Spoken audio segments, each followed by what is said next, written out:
ơiขมៅមានបងលឺឈ្មោះនួនល្អគេថាអូនขมៅតែតាមការពិតសាច់សមកថៃ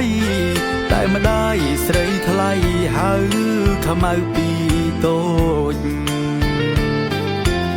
ឆ្នាំថ្មីขมៅពេញក្រមុំរូបល្អសែនសមគ្មានស្រីណាដូចขมៅជាស្រីខ្មែរគ្រប់លៀងសមស្លូតប្រាជ្ញាក៏ឆ្លាតស្ដាប់ពាក្យម៉ែឪថ្ងៃនេះបុណ្យចូលឆ្នាំថ្មី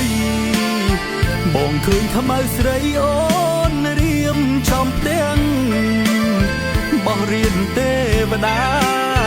ដាក់ការថ្វាយព្រះដាំស្លរូបរៀនជូនម្ដាយទៅវត្ត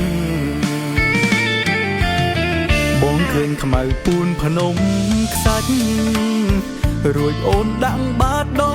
ងទឹកស្រង់ព្រះជូននាងឃើញបងញញឹមសែនស្រស់អូនขมៅតែឈ្មោះសាច់សដូចសំលៃ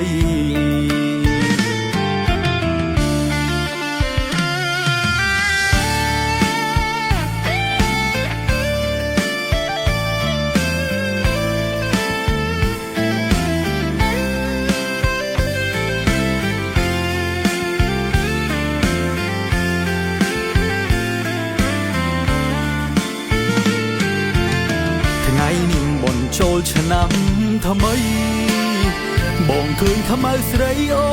នរៀមចំផ្ទាំងបោះរៀនទេវតាដាក់ការថ្វាយព្រះដាំស្លរូបរាងជូនម្ដាយទៅវត្តបងឃើញขមៅពូនភ្នំខ្សាច់រួចអូនដាក់បាតដងទឹកស្រង់ព្រះជូននាងឃើញបងញញឹមសែនស្រស់អូនขមៅតែឈ្មោះសាច់សដូចសំលៃ